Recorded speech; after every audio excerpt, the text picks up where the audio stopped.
The security footage froze on a single frame. A janitor slipping out a side door at 3:47 p.m. every Friday, almost 2 hours before his shift officially ended. That wasn't the shocking part. The shocking part was where he seemed to be going, straight into the old, boarded-up basement wing of Parker and Westlake Industries, a wing no employee had entered in over a decade. CEO Rebecca Westlake sat forward, fingers tightening around the edge of her glass desk. The camera resolution was grainy, but she knew the silhouette, Daniel Carter, the quiet, gentle janitor who never spoke above a murmur and always avoided crowds. And then she saw it, a glint of something metallic in his hand as he slipped through the forbidden door. A key. A key that shouldn't exist. Rebecca whispered, "What are you doing down there, Daniel?" Her heartbeat ticked louder than the clock behind her. And this is where things took a turn that would change her life, and Daniel's, forever. Her voice cracked internally, though she wouldn't admit it. Because in that moment, Daniel wasn't just breaking policy, he was heading directly into the part of the building where her father, the company's founder, had forbidden anyone to ever go again. As she grabbed her coat and keys, preparing to follow him herself, the hook tightened. What she would discover behind that basement door would not only expose a secret she'd buried for years, it would force her to face the truth about why she'd become CEO in the first place.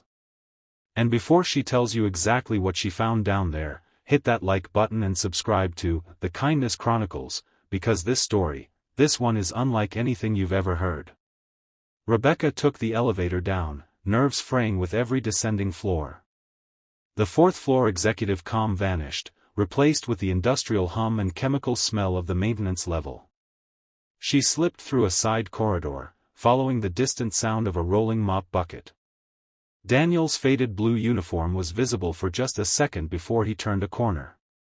She ducked behind a column, pulse hammering. "Why are you sneaking?" she scolded herself. "You're the CEO. You could just confront him." But something, intuition, dread, she couldn't say, stopped her. Something told her that whatever Daniel was doing, it wasn't simple rule-breaking. Something told her this was bigger. She followed him quietly, each step measured as Daniel approached the forbidden door, a heavy steel slab with a rusted chain hanging uselessly from the handle. The lock had been cut. Rebecca froze. The lock hadn't been cut recently. It was old, years old. Someone had been using this door long before Daniel. He looked around once, then slipped inside and shut it behind him. Rebecca waited 3 seconds. Then she lunged to the door, grabbed the handle, and opened it just enough to slip into the darkness beyond. What she saw made her breath catch. The basement wing was nothing like the dusty, abandoned ruin she remembered. A faint glow pulsed at the end of the hallway, soft, warm, almost golden. And from somewhere in that glow came the sound of voices. Not loud. Not threatening. Children. Rebecca's heart stopped.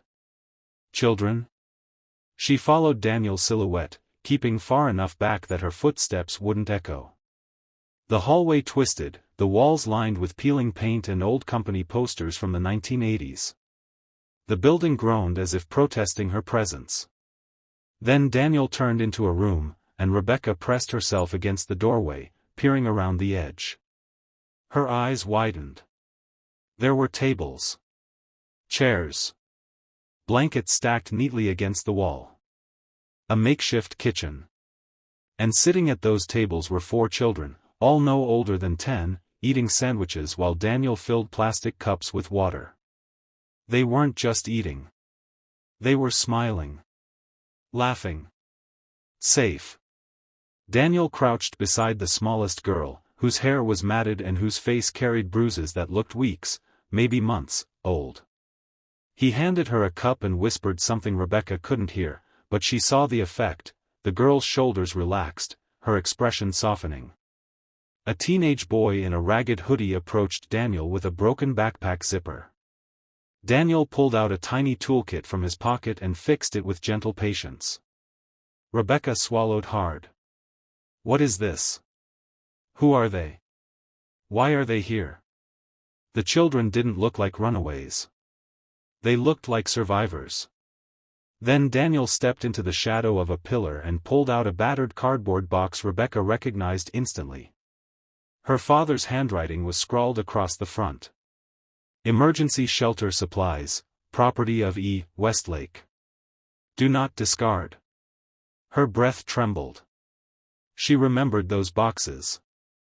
Her father had stored them down here decades ago, insisting the company should always be ready to help the community during natural disasters.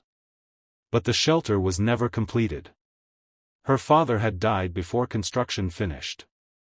And Rebecca had buried the project, literally and figuratively, because facing it meant facing the guilt that she had taken over the company not to build something meaningful but to run from the pain of losing him.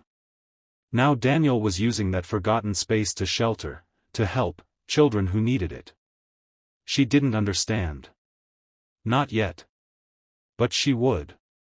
Because just as she stepped back, heart shredding with confusion, a sudden voice behind her made her spin around. Why are you following me? Daniel stood in the hallway. His gentle eyes were no longer soft, they were fierce, protective, trembling with fear. Not fear of Rebecca. Fear of what she might do to the children he was hiding. Rebecca opened her mouth, but Daniel lifted a hand. No lies, he said. Not here. And for the first time, she saw the real Daniel. The man behind the mop bucket. The man carrying a secret heavy enough to break him. But before she could answer, before she could even breathe, the smallest girl darted into the hallway, clutching Daniel's pant leg with terror in her eyes. Is she going to take us away? Rebecca's heart cracked clean in half. And she finally understood. This wasn't about rule breaking.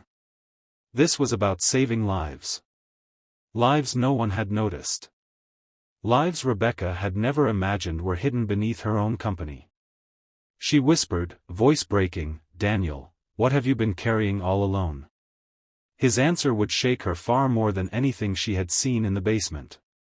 But that would come later. Because for now, the truth she faced was simple.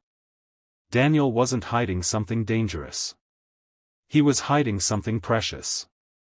And for the first time in years, Rebecca felt the kind of fear that wasn't about losing a company, but losing her humanity if she made the wrong choice. The unseen. Daniel locked the basement door quietly behind them as the two stepped into a small adjoining room. It looked like a storage closet, but with blankets stacked neatly in one corner and a first aid kit laid open on the table. Rebecca spoke first. Why are there children living under my building? Daniel's breath shook. He leaned both hands on the table as though bracing himself. They're not living here, he said. They're hiding here. Hiding, from who? He swallowed. From the same people I once had to hide from. Rebecca stared. Daniel took a ragged breath. I grew up in foster care. Bad system. Worse homes. I watched kids get hurt. Ignored. Slipped through the cracks. I swore if I ever got out, I'd help the ones who couldn't. His voice cracked on the last word. Rebecca's chest tightened. He continued, 3 months ago, I found a little boy sleeping behind the dumpsters in the alley. Then a girl the week after. Then another. All running from different situations, abusive homes, traffickers, gang recruitment. They weren't old enough to navigate shelters alone. Some had been rejected because they had no papers or because they ran away too many times. Rebecca's throat burned. So you brought them here? I brought them somewhere safe, Daniel said. A place no one checks. A place the city doesn't even remember exists. I give them food, clean clothes when I can, and keep them hidden until I can get them into vetted foster homes or with caseworkers I trust. But why leave early on Fridays? Fridays are when the shelter I coordinate with does intake. I take the ones ready for placement. I didn't want anyone seeing them and calling the wrong authorities. Rebecca whispered, why didn't you tell